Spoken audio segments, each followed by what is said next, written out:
Welcome back to The Explainer. Okay, let's jump straight in today, because we're doing a real deep dive into the mechanics outlined in Chapter 5 of a fascinating book called The Death of Utopia by Jose Joel Maguiza C. Egco. We're going to strictly look at the source material to impartially deconstruct a very specific and frankly chilling process. We are unpacking the exact anatomy of an ideological operating system. So here's the core question our source material tackles. How exactly does an ideology turn idealists into, well, instruments? The author doesn't just look at the history, he zeroes in on the psychological focus of the Philippine communist insurgency.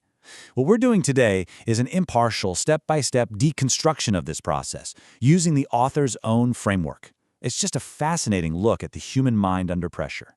Here's our roadmap for today. We'll look at the factory of obedience, replacing the self, rectification and internal purges, cult versus science, and finally, the final verdict.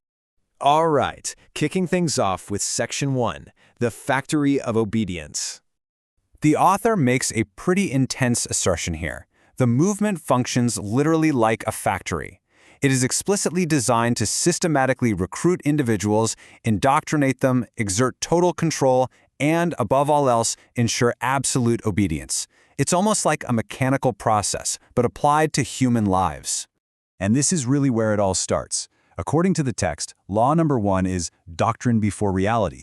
This means the ideological theory has to be maintained, even when it directly contradicts facts on the ground. This rule forms the absolute bedrock of the entire system. By demanding that the doctrine is always right, it completely prevents the movement from ever admitting error.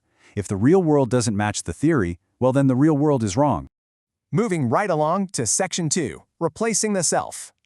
The book breaks this process down into what it calls Law Number 8, identifying 4 highly specific steps. Step 1, you get a nom de guerre, a brand new name to replace your old self. Step 2, you drastically reduce contact with your family. Step 3, you learn to suppress your emotions. And Step 4, you measure your worth entirely by your usefulness to the group.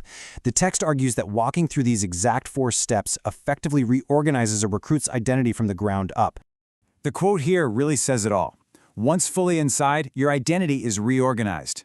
The author points out that your personal ties are reframed as security risks, and normal human emotions like love, grief, or longing are simply dismissed as being petty bourgeois. The individual is erased so the instrument can step in and take their place.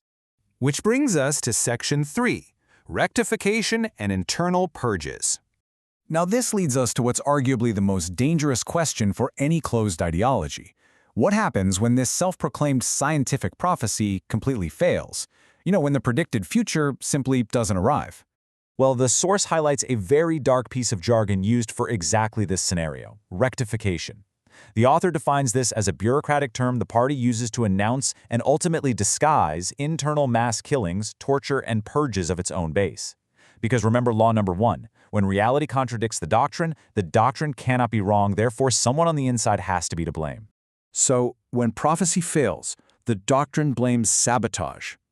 The author details this horrific process called spy tagging. Rather than admitting its theory might be flawed, the movement turns inward, blaming internal spies and saboteurs. And that leads directly to the purges we just defined. Let's shift gears a bit for Section 4, cult versus science. Relying on philosopher Karl Popper's theory of falsification, the author draws a really stark contrast here. A cult, or a closed society, blames reality or sabotage when its experiments fail. But actual science, an open society, does the exact opposite. It abandons or adjusts the theory if the experiment fails. It's a fundamentally different way of processing the truth. As Karl Popper famously put it, a theory which is not refutable by any conceivable event is not scientific. The author uses this exact concept to crystallize his argument. Because the movement refuses to ever be proven wrong, it operates like a cult immune to facts, not a science. It is a completely closed loop. And finally, Section 5, the final verdict. Let's just quickly fire off the key takeaways that summarize this blueprint. The pattern the author finds is painfully consistent. Doctrine is placed before reality. There is a rigid triangle of control. Recruitment is entirely driven by exploiting grievance, and indoctrination, it's heavily disguised as education. Connecting all these final points together, the text ultimately concludes that this operating system creates a factory of obedience, not liberation. The author's position is unambiguous. The movement is built to demand blood and absolute obedience, rather than actually delivering the freedom it promises.